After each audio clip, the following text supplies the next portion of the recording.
이 열왕기상을 설교하면서 이 내러티브라는 단어를 많이 쓰고 있습니다. 이 열왕기상이 내러티브다라는 것을 알고 이것을 나의 삶의 내러티브에 적용해야 된다라는 그런 말씀을 드리고 있는데, 이 내러티브는 요즘에 서사라는 단어로도 많이 쓰이고 있습니다. 그런데 이 내러티브가 구성될 때 3대 요소가 있습니다. 배경, 등장인물, 사건, 이 3대 요소가 내러티브를 구성하는 핵심적인 세 가지의 축이다라고 볼 수 있는데, 그 중에서 가장 중요한 것이 바로 이 인물입니다. 여러분, 혹시 성경에 등장하는 인물의 총 명수가 몇 명인지 아십니까? 이 성경에 등장하는 사람들의 수가 총 2197명입니다. 그래서 인물을 중심으로 성경을 보지 않고는 절대로 성경을 제대로 이해할 수가 없습니다. 그래서 우리가 아직 이르긴 하지만 이 하반기 수련회 같은 경우는 사복음서를 볼 건데 특별히 인물을 중심으로 봐야겠다라는 것을 지금부터 기도를 하고 있거든요. 예를 들면은 이 마태복음의 저자가 마태이기 때문에 마태가 누군지를 알면 마태복음이 더 자세히 보일 수밖에 없기 때문에 그렇습니다. 예를 들면은 이 마태 같은 경우는 세리거든요. 그러니까 지금으로 치자면은 돈을 다루는 공무원이었어요. 그래서 돈에 대해서 굉장히 많은 통찰력을 갖고 있었단 말이죠. 그래서 이런 부분들을 6장부터 8장에서 굉장히 자세히 다루고 있는데, 여러분 가운데 내가 돈의 지배를 받는 것이 아니라 돈을 통치할 수 있는 권능이 있으면 좋겠다라는 그런 소원이 있는 분들은 꼭 그 마태복음을 읽어보셔야 돼요. 그런데 이 마태가 대조적으로 제시하는 인물이 있는데 바로 이 삭개오랑 부자 청년이거든요. 이 삭개오도 그 당시에 이 죄인이라고 불렸던, 이 대명사로 불렸던 세리였고 동시에 부자였는데, 예수님을 만나고 나서 이 사람이 누가 시킨 것도 아닌데 자신의 그 재산을 기쁨으로 자원함으로 나누면서 구원의 길을 걸어갑니다. 반대로 부자 청년은 모든 율법을 다 지키던 자였어요. 그런데 예수님한테 가서 어떻게 해야 구원을 받을 수 있습니까? 라고 물어보지 않습니까? 그때 예수님은 너의 물질을 포기해야 구원받을 수 있다라는 그런 말씀을 하셨고, 결국에 그는 슬픈 빛을 띠면서 예수님에게서 돌아섰다라고 나와요. 마태는 세리였기 때문에 물질에 대한 이런 관점을 가지고서 기술을 하고 있다는 것이죠. 자, 이렇게 성경을 볼 때 인물을 중심으로 보면은 전에 안 보이던 것들이 더 잘 보인다는 것입니다. 그래서 이 열왕기상 역시도 내러티브고, 그래서 인물을 중심으로 살펴보셔야 될 필요가 있어요. 오늘 본문에는 이 솔로몬과 스바 여왕이 나옵니다. 이 두 명의 사람을 집중해서 봐야 되고요. 우리가 우선은 스바 여왕의 입장에서 하나님께서 어떤 메시지를 주시는지, 반대로 솔로몬의 입장에서는 하나님께서 또 어떤 메시지를 주시는지를 동시에 살펴봐야 됩니다. 왜냐하면은 우리가 살다 보면은 때로는 스바 여왕의 입장에 서게 될 때도 있고, 또 때로는 이 솔로몬의 입장에 서게 될 때도 있거든요. 이렇게 각 사람의 입장을 생각을 해봐야 훨씬 더 그 상황을 입체적으로 잘 이해를 할 수가 있게 되고, 역지사지로 남을 이해할 수 있는 눈도 생기기 때문에 그렇습니다. 자, 그래서 스바 여왕을 먼저 보려고 하는데, 우리 한번 1절 말씀, 오늘 본문의 1절의 말씀을 함께 한 목소리로 읽어보도록 하겠습니다. 시작. 스바의 여왕이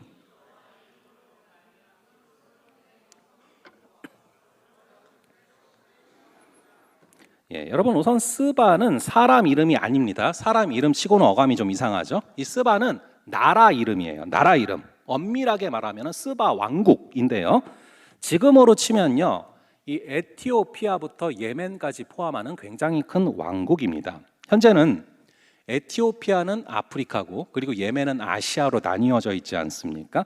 하지만 옛날에는 이 스바라는 하나의 큰 왕국이었습니다. 그리고 주로는 에티오피아다라고 생각하면 거의 지금 지리랑 비슷합니다. 그럼 여러분, 이 스바 여왕이 에티오피아에서 지금 예루살렘까지 왔는데, 이 에티오피아부터 예루살렘까지는요 굉장히 먼 거리인데 몇 킬로냐면은 2800km가 되는 그런 거리입니다.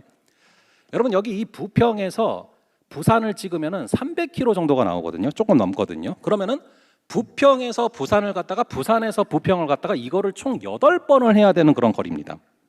그때 비행기가 있습니까? 자동차가 있습니까? 게다가 그냥 한두 명이 간 게 아니라 엄청난 예물을 가지고서 엄청나게 많은 사람들이 간 거거든요. 우리 한번 2절을 볼게요. 오늘 본문의 2절의 말씀을 함께 한 목소리로 읽어보도록 하겠습니다. 시작. 예루살렘에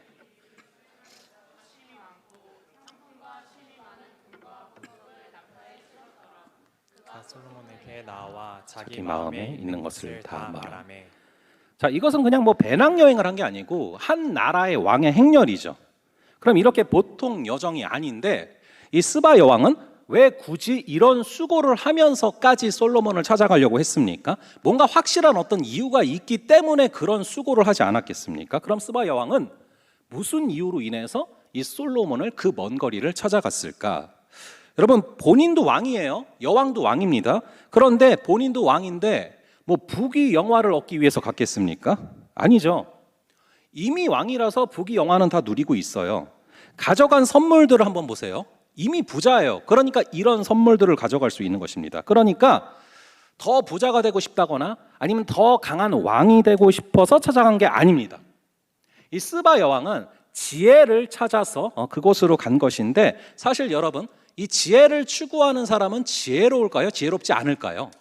일반적으로 지혜로운 편이 많아요. 지혜로우니까 지혜를 추구하는 것이죠. 그런데 스바 여왕은 어떤 지혜를 추구해서 간 것이냐? 다시 한번 오늘 본문 1절을 볼게요. 오늘 본문 1절의 말씀을 다시 한번 읽어보겠습니다. 시작. 스바의 여왕이 여호와의 이름으로 말미암은 솔로몬의 명성을 듣고 와서 어려운 문제로 그를 시험하고자 하여. 자, 여호와의 이름으로 말미암은 이라고 써져 있죠. 그러니까 솔로몬이 굉장히 지혜롭고 명성이 있는데 그게 그냥 명성이 아니라 여호와의 이름으로 말미암은 명성이라는 것을 이 스바 여왕은 알았다라는 거예요. 다른 사람들은 세상의 사람들은 이 솔로몬을 바라볼 때 주로 부자가 됐고 강한 왕이고 이런 거에만 관심을 갖고 있어요. 그런데 스바 여왕은 자기도 이미 부자고 자기도 이미 강한 왕이라는 거죠. 그런데 솔로몬 왕과 자신의 큰 차이점을 발견을 한 것입니다. 이 사람은 여호와로 말미암은 지혜와 명성을 가지고 있구나. 즉 하나님을 믿는 자와 믿지 않는 자의 차이점을 느끼게 된 것입니다. 저는 크리스찬인 여러분들에게 이런 솔로몬과도 같은 명성이 있기를 주님의 이름으로 축원합니다. 그래서 주변에 믿지 않는 친구들이 여러분들을 찾아와서 먼 거리에서도 찾아와서 질문을 던지는 그런 역사가 있기를 간절히 바랍니다. 여러분에게 여호와의 이름으로 말미암은 그런 특별함이 느껴져서 그것을 본 주변의 사람들이 여러분을 찾아오고 여러분들에게 마치 이 스바 여왕이 솔로몬에게 질문을 던졌던 것처럼 질문을 던지는 그런 역사가 있기를 간절히 바랍니다. 자, 그런 가운데 이제 2절을 다시 한번 볼게요. 오늘 본문의 2절의 말씀을 다시 한번 함께 읽어보겠습니다. 시작.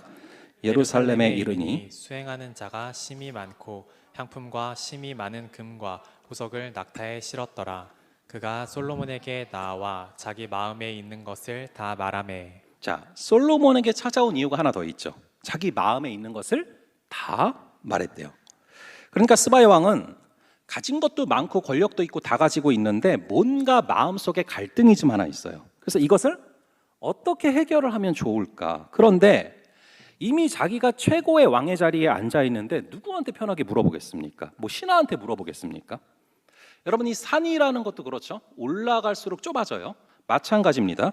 이 높은 자리에 있다라는 것은 의외로 굉장히 외로울 수 있는 자리거든요. 근데 여호와로 말미암은 지혜를 가지고 있다라는 솔로몬의 명성을 듣게 돼서 솔로몬에게 가서 이런저런 이야기를 터놓고 해보고 싶었고 들어보고 싶었던 것이죠. 자, 그래서 3절에 보면 이렇게 나와 있습니다. 오늘 본문 3절의 말씀을 함께 읽어보겠습니다. 시작. 솔로몬이 그가 묻는 말에 다 대답하였으니 왕이 알지 못하여 대답하지 못한 것이 하나도 없었더라. 스바 여왕이 얼마나 좋았겠어요. 이것저것 다 얘기를 해주고 답변을 해주는 거예요. 그런데 솔로몬이 그 이후로 보여주는 것들이 훨씬 더 중요합니다. 우리 4절과 5절 두 구절, 이 4절과 5절 두 구절을 함께 한 목소리로 읽어보겠습니다. 시작.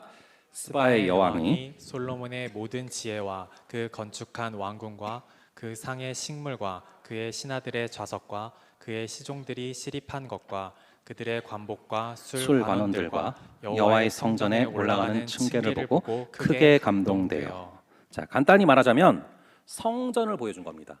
여러분, 성전은 뭐죠? 전부 다 메시지예요. 전부 다 말씀이죠.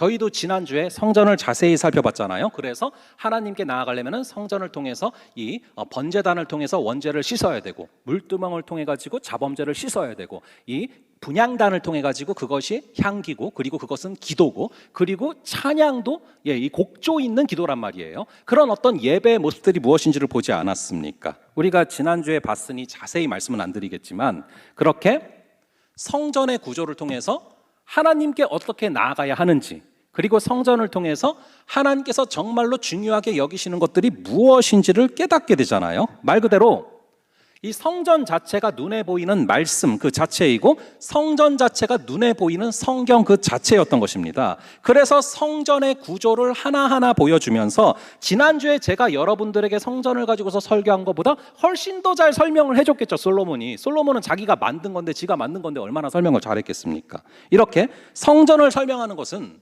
성경을 설명한 것이고, 성전을 설명한 것은요, 하나님을 설명한 것입니다. 그런데 그것을 다 듣고서 스바 여왕이 크게 감동되었다라고 써져 있어요. 그 과정을 통해서 이 스바 여왕을 성령께서 감동하신 것이죠. 우리 한번 9절의 말씀, 오늘 본문 이 9절의 말씀을 함께 한 목소리로 읽어보겠습니다. 시작. 당신의 하나님 여호와를 송축할지로다.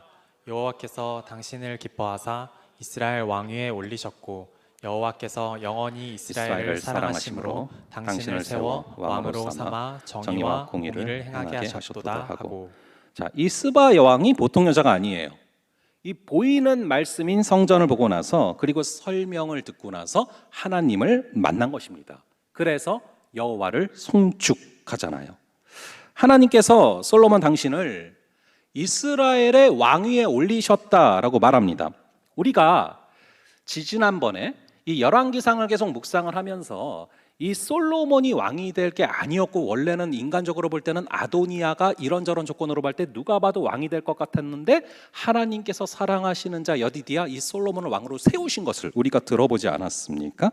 그러니까 지금까지 우리가 들었던 내러티브를 이 스바 여왕도 그대로 다 솔로몬을 통해서 들은 거예요. 열왕기하 1, 2, 3 다 들은 거죠. 그러고 나서 뭐라고 말을 합니까? 우리 한번 8절을 볼게요. 8절의 말씀을 함께 한 목소리로 읽어보겠습니다. 시작.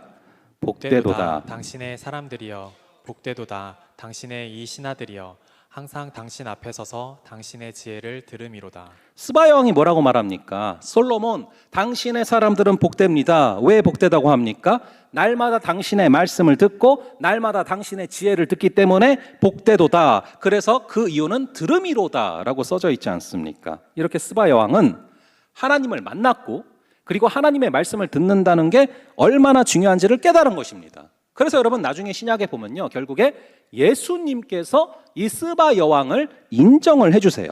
우리 한번 마태복음 12장 42절, 마태복음 12장 42절에서 예수님께서 스바 여왕에 대해서 말씀하시는 게 나오거든요. 우리 마태복음 12장 42절 이 구절을 한번 함께 한 목소리로 읽어보겠습니다. 시작. 심판 때 남방 여왕이 일어나 이 세대 사람을 정죄하리니, 이는 그가 솔로몬의 지혜로운 말을 들으려고 땅끝에서 왔음이거니와 솔로몬보다 더 큰 이가 여기 있느니라. 자, 이걸 예수님이 하신 말씀이에요. 이 12장을 간단하게 좀 배경을 설명드리면은, 바리새인 가운데 몇 명이 예수님을 찾아와서 이렇게 말을 합니다. 예수님, 기적 한번 저한테 보여주세요. 그럼 예수님 믿어볼게요. 이랬더니 예수님이 말씀하십니다. 너네가 표적을 구하는데 내가 요나의 표적 말고는 너네한테 보여줄 게 없다. 여러분, 표적이나 기적이라는 것은 눈에 보이는 거 아닙니까? 근데 눈에 보이는 걸 가지고는 믿음이 안 생긴다라고 말씀을 하신 것이죠. 이 요나서를 보면은 물고기 뱃속에 요나가 들어갔다가 죽지 않고 사흘 만에 다시 튀어나와서 살아나는 그런 장면이 나오지 않습니까?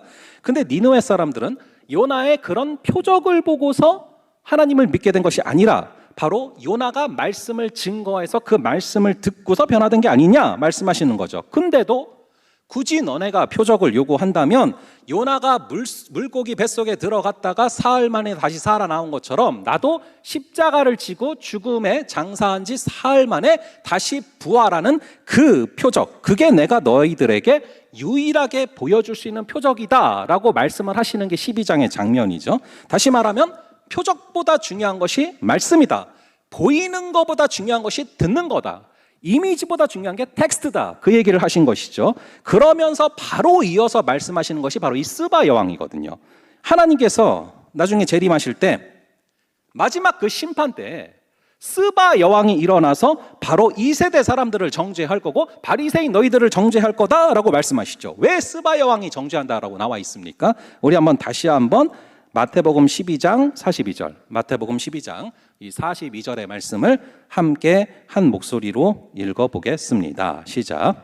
심판 때 남방 여왕이 일어나 이 세대 사람을 정죄하리니 이는 그가 솔로몬의 지혜로운 말을 들으려고 땅 끝에서 왔음이거니와 솔로몬보다 더 큰 이가 여기 있느니라. 예, 스바 여왕은 솔로몬의 말씀을 듣겠다고 그 멀리서 땅 끝에서부터 2400km를 걸어서 왔다라는 거예요. 그리고 솔로몬을 통해서 하나님의 말씀을 듣고서 변화가 되었고 하나님을 믿게 된 거죠. 그런데 예수님이 말씀하시는 거예요. 솔로몬보다 더 큰 이가 여기에 있다. 그러니까 솔로몬이 전한 말씀을 듣고도 변화된 스바 여왕과 같은 그런 사람도 있는데 너희는 솔로몬보다 더 큰 나 예수가 직접 말씀을 전하는데 어찌 믿지 못하고 표적을 구하느냐, 그런 얘기를 하신 것이죠. 결국 예수님은 이 스바 여왕의 믿음을 인정하시는데 이 스바 여왕의 믿음이 어디서 생긴 것입니까? 말씀을 듣기 위해서 에티오피아에서부터 2400km를 뛰어서 올 만큼 말씀을 향한 열정이 있어서 믿음이 생겼다라는 것을 예수님께서 직접 말씀하고 계시는 것이죠. 여러분, 이 스바 여왕의 얘기가 신약에서 한 번 더 나옵니다. 이 사도행전 8장을 보시면은 이 빌립 집사님이 사마리아로 갑니다. 거기서 누구를 만나냐? 그 광활한 광야에서 누구를 만나냐 하면은 에티오피아 여왕 간다게의 금고를 맡은 내시를 만납니다. 다시요. 에티오피아 여왕, 물론 똑같은 사람이 아니에요. 스바 여왕 그 사람이랑 다른 사람이에요. 그런데 사도행전 8장에서는 한참 시간이 흘러서 이 빌립 집사님이 누구를 만나냐 하면은 에티오피아 여왕 간다게라는 사람이 있는데 그 간다게의 금고를 맡은 내시를 만나게 된단 말이죠. 자, 그래서 만났는데 이 에티오피아 내시가 뭐를 읽고 있었냐면은 이사야서를 읽고 있는 거예요. 그래서 빌립이 너무 신기한 거죠. 외국인을 만났는데 그 외국인이 심지어 자기 나라 사람도 아닌데 성경을 보고 있는데 이사야서를 읽고 있는 거죠. 그래서 너무 신기해가지고 빌립이 읽고 있는 거를 이해하냐고, 지금 읽고 있는 이사야서가 뭔지 이해가 되세요? 라고 물어보니까 이 내시가, 에티오피아 내시가 이해가 안 되지만 계속 읽고 있는 중이다라고 말을 합니다. 그거 되게 무서운 사람이죠. 이해가 안 되는데도 계속 읽고 있었던 거예요. 그래서 이사야서에서부터 시작을 해서 빌립 집사님이 예수 그리스도를 증거합니다. 그래서 결국에 예수님을 믿거든요. 여러분, 이 스바 여왕은 예수님도 인정할 만큼 말씀에 진심인 여인이었죠. 그리고 그러한 마음에 대한 응답으로 스바 여왕의 후손들도 계속해서 명절 때마다, 유월절 때마다 예루살렘으로 왔던 것 같아요. 그래서 사도행전 8장에 나온 에티오피아 여왕 간다게의 금고를 맡은 내시도 와서 말씀을 열심히 읽으면서, 이사야서를 열심히 읽으면서 그것을 깨우치려는 모습이 사도행전 8장에 기록이 되잖아요. 그리고 예수님이 십자가에 달려 돌아가시고 부활하신 뒤에 AD 33년 이후에 조금 더 시간이 흘러서 AD 70년에는 여러분 이스라엘이 공중분해됩니다. 이스라엘 사람들이 다 흩어집니다. 그때 굉장히 많은 유대인들이 여기저기 다른 나라로 흩어졌는데 그 중에 굉장히 많은 사람들이 에티오피아로 갔어요. 그래서 지금도 여러분 이스라엘에 가죠? 흑인 유대인들이 있어요. 흑인 유대인들. 그 이유가 뭐냐면은 AD 70년에 흩어졌던 그 유대인들이 에티오피아로 가서도 많이 머물게 됐는데 무려 한 지파의 수와 같았다라고 얘기를 해요. 그리고 들리는 풍문에 의하면 우리가 지난주에 살펴보았던 이 솔로몬 성전의 지성소에 있었던 그 언약궤가 에티오피아에 현재 있다라는 그런 풍문이 있어요. 여러분, 에티오피아에는 커피만 있는 게 아닙니다. 이 언약궤가 있다라는 얘기가 있어요. 물론 언약궤가 지금 현재 에티오피아에 있다라는 것은 성경 말씀이 아니에요. 성경에는 그 향방이 나오지 않습니다. 성경 말씀이 아니라 추측인데 국민일보 2016년 6월 10일에 그런 기사가 났단 말이죠. 여러분, 우리가 지난주에 살펴봤던 이 언약궤의 향방에 대해서 생각보다 관심을 갖는 사람들이 되게 많습니다. 그래서 여러분 혹시 이 스티븐 스필버그라고 아십니까?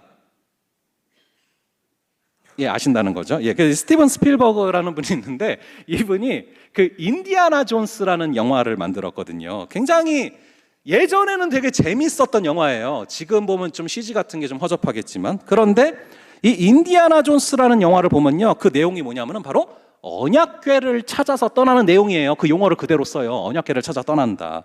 자, 사실 이 언약궤가 어디에 있느냐, 이건 그다지 중요한 문제는 아닙니다. 말씀이신 예수께서 오시면서 그 전에 있었던 말씀으로서의 언약궤는 예수 그리스도에게로 옮겨졌고, 그리고 언약궤란 물건 자체는 별다른 효능이 있는 건 아니에요. 그럼에도 불구하고 솔로몬의 성전에 있던 언약궤가 현재 에티오피아에 있다라는 풍문이 있을 만큼 에티오피아에는 여기저기 지금도 복음의 흔적이 묻어 있다라는 거예요. 아까 살펴본 것처럼 스바야 왕은 말씀을 듣고 싶어서 에티오피아에서부터 예루살렘까지 2,400km를 왔어요. 왕의 행렬로 6개월이 걸리는 거리입니다. 이처럼 말씀에 대해서 진심이었고 말씀에 대한 수고를 다한 것이죠. 그래서 결국 말씀을 듣다가 하나님을 만나게 되었고, 그리고 그 말씀을 또 가지고 간 것으로 보여집니다. 그래서 많은 사람들이 이사야서를 가지고 갔을 것이다라고 추정을 합니다. 그러니까 그 축복이 이후에 사도행전 8장에서도 이어지고, 심지어 세계 최초로 기독교를 국교로 삼은 나라가 에티오피아예요. 여러분, 제국주의가 팽창한 이후로 아프리카가 거의 다 식민지가 됐거든요. 그런데 이 아프리카에서 식민지가 되지 않은 나라가 딱 두 나라가 있습니다. 하나는 미국 흑인들의 호손이 살고 있는 라이베리아. 당연히 여기는 미국의 힘이 있으니까 그렇게 됐겠죠. 그런데 또 하나의 국가가 바로 에티오피아란 말이에요. 이탈리아가 침공했지만 싸워 이겼고 독립을 지켰습니다. 이게 우연일 수도 있겠지만 저는 이 복음의 힘이 에티오피아를 지켜준 힘이 아닐까 생각을 해봅니다. 물론 현재 이 무슬림들이 포교를 굉장히 공격적으로 하면서 이슬람화를 하려고 노력을 하고 있지만, 그럼에도 불구하고 이 북아프리카 국가 중에서 유일하게 이슬람화가 안 된 기독교 국가가 에티오피아란 말이죠. 이 말씀의 한 사람이 민족을 후대까지 구해낼 수 있다는 거예요. 사실 이 스바야 왕은 솔로몬을 향한 그런 선지자의 역할도 감당하게 됩니다. 이 솔로몬의 입장에서는 사실 오늘 본문에 보면 이 여왕에게 귀를 기울여서 듣고서 회개를 해야 될 부분이 있었다는 말인데, 여러분 우리가 오늘 10장을 보지 않았습니까? 그런데 당장 이 11장으로 넘어가기 시작하면요, 솔로몬이 급격하게 타락하기 시작하고, 그리고 12장에서는 결국 그 폐해로 인해서 나라가 두동강이 납니다. 그리고 망하는 이야기가 이어져요. 그러니까 오늘 이 10장이 왜 필요하냐면은 솔로몬에게는 마치 마지막 경고와도 같은 그런 말씀이었다는 거예요. 솔로몬 이후로는 하나님께서 엘리야나 엘리사 이런 유명한 선지자를 보내시는데, 솔로몬 때에는 선지자의 이름이 한 명도 나오지 않고 그냥 건물을 건축한 얘기밖에 없거든요. 그런데 솔로몬의 상태가 너무 심각해지고 있으니까 하나님께서 예상치도 못했던 초신자, 새신자인 이 스바 여왕을 보내서 솔로몬에게 경고를 하고 계시는 겁니다. 여러분, 예수님께서 이런 말씀을 하셨습니다. 처음 된 자가 나중되고 나중된 자가 처음 된다, 그런 얘기를 하셨거든요. 그래서 여러분들이 혹시 신앙생활 하다가 분명히 나보다 늦게 믿었는데, 나보다 말씀도 더 열심히 보고, 나보다 기도도 더 열심히 하고, 나보다 더 성령 충만한 그런 사람들을 바라볼 때 그게 나를 향한 경고일 수 있어요. 깨어나라. 먼저 된 자가 나중되고 나중된 자가 먼저 될 수 있다. 여러분들이 혹시 그런 사람이 주변에 계속 눈에 보인다, 그게 여러분들을 향한 스바 여왕일 수 있다는 거예요. 여러분, 우리 한번 9절 한번 다시 읽어볼게요. 9절의 말씀을 다시 한번 같이 읽어보겠습니다. 시작. 당신의 하나님 여호와를 송축할지로다. 여호와께서 당신을 기뻐하사 이스라엘 왕위에 올리셨고, 여호와께서 영원히 이스라엘을 사랑하심으로 당신을 세워 왕으로 삼아 정의와 공의를 행하게 하셨도다 하고. 자, 스바 여왕이 솔로몬의 말씀을 듣고 신앙을 고백하는데, 여호와께서 왜 솔로몬을 왕으로 삼으셨는지를 정확하게 바라보고 얘기하잖아요. 정의와 공의를 행하게 하셨도다. 이게 무슨 말입니까? 하나님께서 당신을 이처럼 멋진 왕으로 세우신 이유가 바로 정의와 공의를 행하라고 하신 거네요. 이걸 깨닫게 된 겁니다. 그런데 이걸 흘려듣고 솔로몬은 11장에서부터 무참하게 무너지거든요. 그러니까 이 정의와 공의라는 것이 무슨 말이냐 하면은 하나님께 복을 받아서 왕이 되었는데 하나님께서 당신을 왕으로 세우신 이유는 이 정의와 공의를 행하라고 왕으로 세우신 것인데 당신은 지금 그렇게 하지 못하고 있다라는 것이 무의식 중에 튀어나온 거예요. 그래서 많은 사람들은 이 스바 여왕의 말을 선지자적인 경고다라고 해석을 합니다. 하나님께서 마치 선지자를 보내시듯 이 스바 여왕을 보내셔서 예상치도 못했던 새 가족과 새 친구인 스바 여왕을 보내셔서 솔로몬에게 경고의 말씀을 심고 계시다라는 것이죠.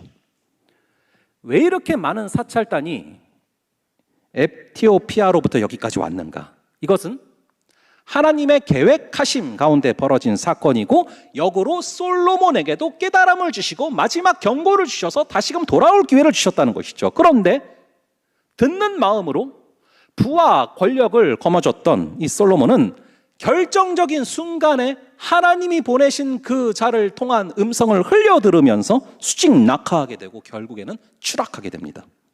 이렇게 해석할 수밖에 없는 이유가 아까 예수님께서 스바 여왕을 통해서 이 세대를 심판할 거다라고 말씀을 하셨잖아요. 특히 솔로몬의 결정적인 실수가 뭔지 아십니까? 어찌 보면은 새 가족에 해당되는 새 신자에 해당되는 스바 여왕이 와서 당신은 하나님의 축복과 은혜를 엄청나게 받았네요. 최고입니다. 멋있어요. 이렇게 말을 할 때, 칭찬할 때 일반적인 하나님의 사람이라면 어떻게 반응을 해야 됩니까? 아닙니다. 이 모든 것은 하나님께서 허락하신 것입니다. 이렇게 하나님께 영광을 돌려야 되는 거 아닙니까? 근데 솔로몬은 그냥 가만히 있어요. 내가 그렇지 뭐 이런 느낌이에요. 이게 타락의 전조였다는 것이죠. 우리의 제일 되는 목적은 하나님을 영화롭게 하고 영원토록 그분을 즐거워하는 것이다 라는 것을 꼭 잊지 마시기 바랍니다. 제가 요즘에 이 찬송가를 하나하나 이렇게 들어보고 불러보고 할 때가 있습니다. 그런데 굉장히 새롭게 발견한 게 뭐냐면은 여러분 이 성경에 찬송가가 같이 있는 게 있죠. 여러분 찬송가가 총 몇 개인지 아십니까? 총 1장부터 645장까지 있어요. 645개가 있습니다. 그런데 쭉 살펴보면요 신기한 게 우리가 250번 이후의 찬양은 거의 다 아는 찬양이에요. 이 250장부터 어떤 파트가 시작되냐면은 회개와 용서거든요. 그러니까 구주의 십자가 보혈로 이런 거 있잖아요. 구주의 십자가 보혈로 뭐 이런 거 우리가 다 알죠. 근데 신기한 것은 그 앞에 있는 찬양들은 거의 다 모르는 게 많아요. 이것은 어떤 교회든 어떤 공동체든 거의 비슷해요. 200장 이하는 하도 안 불러서 잘 모르거든요. 근데 200장 이하는 뭐 그래서 음정 잡는 것도 어려워요. 근데 여러분 200장 이하의 찬양들이 어떤 찬양인지 아십니까? 바로 하나님께 영광을 돌리는 찬양이에요. 이게 여러분 별거 아닌 것 같지만 저는 우리 현실을 굉장히 꼬집고 있는 그런 대목이라고 생각을 해요. 내가 회개를 해서 내가 용서받고 이런 거는 집중을 하는데 하나님께 영광 돌리는 거 이거 의외로 우리가 굉장히 무시하고 사는 영역이라는 거예요. 그런데 지금도 그래서 생각나는 게 있어요. 학교에서 이 제임스 패커 교수님이 하나님의 영광을 정말 중요하게 생각하는 분이었고 하나님을 영화롭게 하는 것은 영원토록 그분을 즐거워하는 것이다라는 것을 하도 강조하셔서 그게 아직도 저의 마음속에 남아있는데 이분이 수업을 시작할 때 자주 부르셨던 찬양이 있어요. 바로 찬송가 2장입니다. 혹시 아세요? 찬송가 2장? 이런 찬양이에요. 찬양 성부 성자 성령 성삼위일체께 이 찬양 아시죠?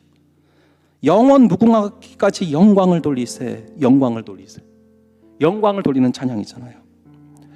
저를 신학의 길로 이끌어주신 목사님도 제가 지금도 기억이 나는 게 이번 주에 곰곰이 생각을 해보니까 늘 즐겨 부르시는 찬송가, 늘 자주 선곡하시는 찬송가들이 주로 앞에 있는 찬송가였어요. 찬송가 9장 하늘에 가득 찬 영광의 하나님, 찬송가 8장 거룩 거룩 거룩 전능하신 주님, 가만 보면은 하나님께 영광을 돌리는 삶이 뼛속 깊이 새겨져 있어서 찬송가를 선곡할 때도 그것들이 우리의 선조들에게는 무의식 중에 나타났었구나 하는 것들이 이번 주에 너무나 선명하게 기억이 났어요. 솔로몬은 하나님께 영광을 돌리는 것이 약화됐습니다. 이게 다윗과 솔로몬의 결정적인 차이고, 이게 솔로몬이 무너지기 시작한 시작점이에요. 여러분, 다윗은 많은 부분에 주님을 찬송하고 그분께 영광을 돌립니다. 찬송가 79장 주 하나님 지으신 모든 세계, 이런 찬양 다 시편을 근거로, 다윗이 지은 시편을 근거로 작곡한 찬송이란 말이죠. 근데 솔로몬은 그게 없어요. 하나님께 영광을 돌리지도 않고 하나님을 찬양하지도 않고요, 하나님이 주신 그 많은 재물을 자기 자랑하는 데 쓰고 있습니다. 어느덧. 그래서 여러분, 심지어 나중에 보면은 방패를 황금으로 만들어요. 여러분, 방패를 황금으로 만드는 것은요, 방패의 실용적인 목적을 봤을 때 바보 같은 짓이에요. 그럼 무거워서 들지를 못하거든요. 그런데 솔로몬의 목표는 이제 하나예요. 자기를 과시하는 겁니다. 우리는 방패조차도 금이다. 그래서 그 무거운 그 금으로 방패를 다 만들어요. 그리고 솔로몬이 의자를 나중에 뭐로 만드는지 아십니까?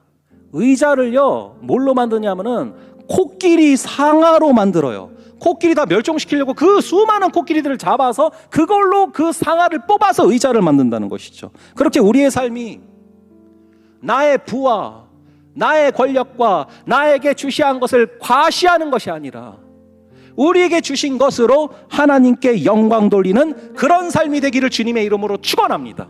그것이 다윗과 솔로몬을 가른 결정적인 요소였다라는 것입니다.